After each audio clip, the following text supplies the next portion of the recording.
Memang ikannya gede banget gitu loh. Pada waktu menelan Nabi Yunus itu tidak usah dikunyah oleh ikan itu, jadi langsung ditelan gitu aja utuh Nabi Yunus itu.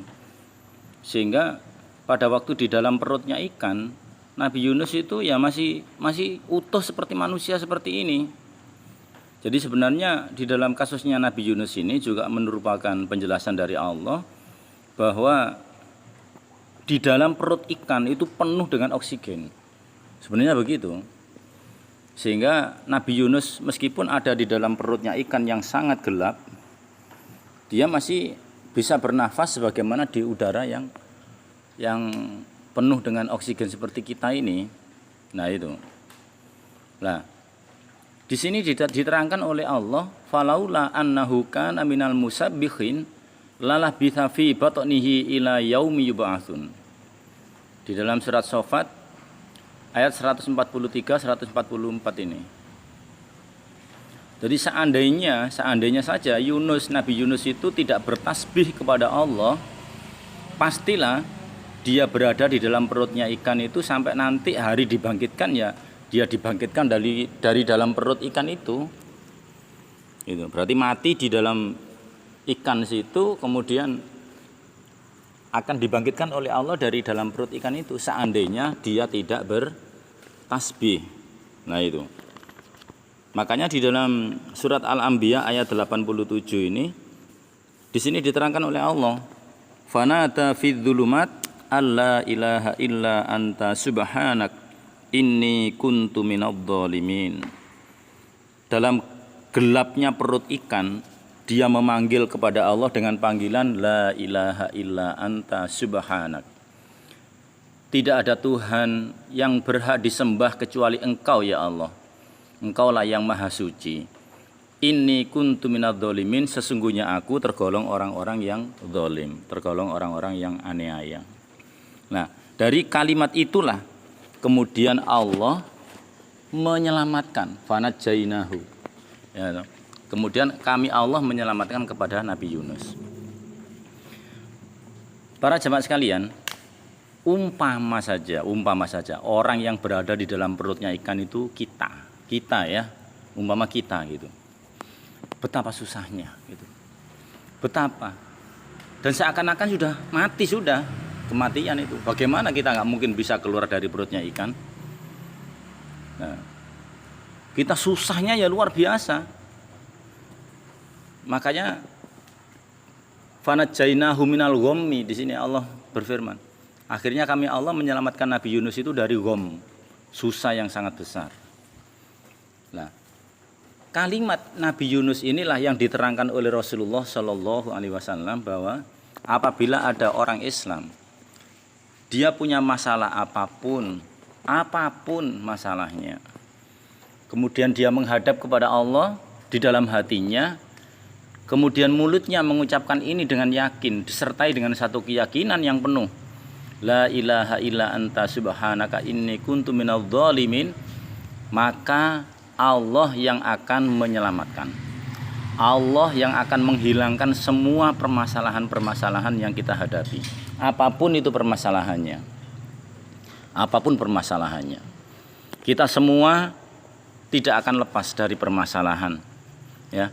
Kita semua sangat sering, mungkin setiap hari, kalau tidak setiap minggu mungkin, menghadapi permasalahan. Dan ada kunci di sini yang dikerjakan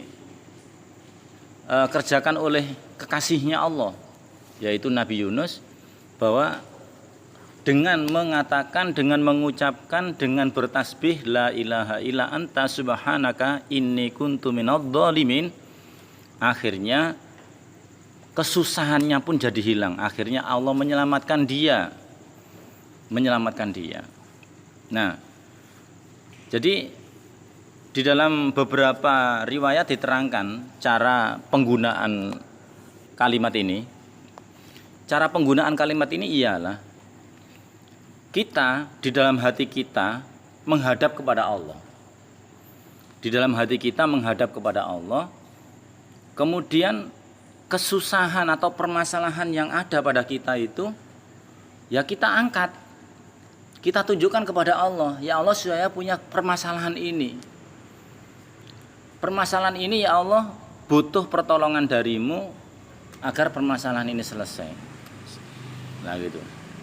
Nah, akhirnya dengan kita mengucapkan la ilaha illa anta subhanaka inni kuntu minadz dzalimin dan permasalahannya kita angkat kepada Allah, permasalahannya kita haturkan kepada Allah, maka dengan izin Allah maka permasalahan yang kita hadapi itu akan diselesaikan oleh Allah. Yang menyelesaikan Allah. Lebih enak kan nggih? Lebih enak kan ya daripada kita berkeringat sendiri, daripada kita mengeluarkan tenaga sendiri. Lah ini yang menyelamatkan Allah dengan caranya Allah. Allah tidak usah kita gurui. Allah punya ribuan cara, jutaan cara untuk menyelamatkan. Nah itu. Makanya bagi kita yang memang oleh Allah ditakdirkan punya masalah, inilah cara yang paling efektif yang sudah diberi contoh oleh Nabi Yunus dan terbukti akhirnya Nabi Yunus diselamatkan oleh Allah. Akhirnya permasalahan yang membuat dia susah ya hilang. Kemudian Nabiullah Muhammad SAW juga menerangkan bahwa setiap orang iman yang punya masalah dan dia sendiri sudah sulit menyelesaikan masalah itu, maka haturkanlah masalah itu kepada Allah. Ya Allah, ini saya punya masalah. Nah, masalah ini saya haturkan kepadamu ya Allah. Lah kemudian di dalam mulut kita selalu mengucapkan la ilaha illa anta subhanak inni kuntu minadz dzalimin. Sangat sederhana sekali. La ilaha illa anta subhanaka inni kuntu minadz dzalimin. Sangat sederhana tapi luar biasa efeknya. Permasalahan sebesar apapun akan ditanggung oleh Allah. Kesulitan sesulit apapun akan diselesaikan oleh Allah. Nah, problema yang apapun yang kita hadapi akan dihilangkan oleh Allah, akan diberi jalan keluar oleh Allah, sehingga permasalahan-permasalahan yang kita hadapi itu nantinya akan tidak menjadi masalah, tidak menjadi problem, dan akhirnya hidup kita menjadi senang, menjadi happy, menjadi bahagia. Nah itu, kalau bisa kita menghaturkan kepada Allah seperti itu dan kemudian kita hidup berhappy-happy, nah kenapa kita harus susah-susah, kan begitu ya?